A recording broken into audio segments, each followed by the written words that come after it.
سلامونه ملګرو. عمران خان د خپل مخالفینو ټولې اندازې غلط ثابت کړي. کپتان په 5 اگست باندې د غټو جلسو اعلان هم کړی دی او 5 اگست نه پس نور هم د جلسو غټ اعلانات کړي دي. په 5 اگست باندې پی ټی آی ولې د غټو جلسو اعلان کړی دی مکمل تفصیلی در سره شریکوم. دینه علاوه کپتان چې کله گرفتار شو هغه هم 5 اگست نو ځکه په 5 اگست باندې پی ټی آی چې کوم دی خپل د جلسو اعلان باقاعده کړی دی. جلسې ته اجازه ملو شي کنه دا ربات خبرې دی پاغه باندې هم ډسکشن کو. بل عمران خان څنګه د خپل مخالفینو ټولې اندازې غلط ثابت دي کی ادر سره هم په دې ویډیو کې شریکوم. نو ویډیو خپل هم مکمل وګورئ او مخکې ملګرو سره ضرور شریکئ. پاکستان تحریک انصاف په 5 اگست په ټول ملک کې د غټو جلسو اعلان کړی دی او 5 اگست نه پس په ټول ملک کې احتجاجي تحریک چلولو هم اعلان شوی دی چې 5 اگست نه پس په ټول ملک کې احتجاجي تحریک هم شروع کیږي. 5 اگست هغه ورځ د په کوم ورځ عمران خان گرفتار شو هغه په جیل کې یو کال په 5 اگست باندې بعد تقریبا مکمل شي جی. په 5 اگست باندې هم عمران خان گرفتاری یو ځل شوی وجي. نو بازکه په 5 اگست باندې پی ټی آی باقاعده د غټو جلسو اعلان کړی دی. صرف په یو صوبه کې نه په ټولو صوبو کې په ټول پاکستان کې پی ټی آی په 5 اگست د جلسو احتجاج جلسو شروعات کوي. نو آیا اوس په پاکستان حکومت مسلم لیگ نون حکومت پی ټی آی جلسو لپری دي کنه مشکل لاره لګي خوراتلون کې ټایم کې به پته لګي جی.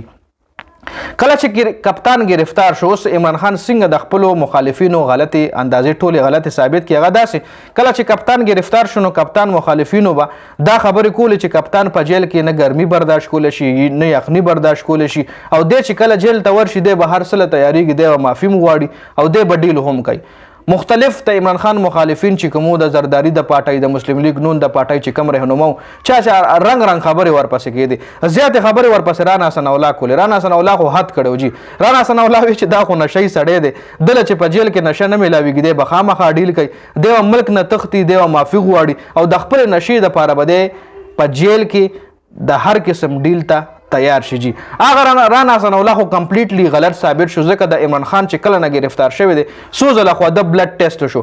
په بلډ ټیسټ کې د چرته هم الکوهول ټریس نشو چې آیا دا شرابي دی د شراب سکلی دی. په یو بلډ ټیسټ کې هم دغه الکوهول نه دی ټریس شوی.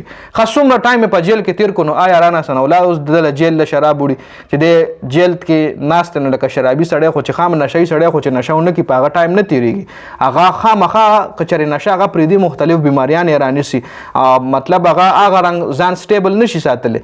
نو عمران خان خو ټیک ټاک ته نه په بیماری راغلی ده نه په سبل صداسي ایشوز ته ور سره هماغه خو ټیک ټاک په جیل کې خپل قید تیری او هماغه قرآن سټډي کوي چې زما ملګری د تنهایی ملګری چې کم دی غدا ما قرآن شریف دی. نو دې ځکه عمران خان چې کم خپل ټول مخالفینو ټول غلط ثابت کړ مختلف اندازې به لګېدې مختلف الزامات په لګېده چې د خدا سره او د خدا سره د خواياش ته او د آزاد ژوندۍ تیر کړې د خو د مزو ژوندۍ تیر کړې او د جیل کې څنګه بند ژوندۍ تیر یو د بکید څنګه تیر هغه ټول اندازې غلط ثابت کې کال نه زیات تقریبا کیږي چې عمران خان په جیل کې دی او هغه خپل ټول مخالفینو له یو غټ شکست د جیل نه ورکوجي. خپل رائے په کمنټ کې ضرور شریک کړئ. دا اپډیټ سو د ویډیو کتلو زیاته مننه جی. والسلام.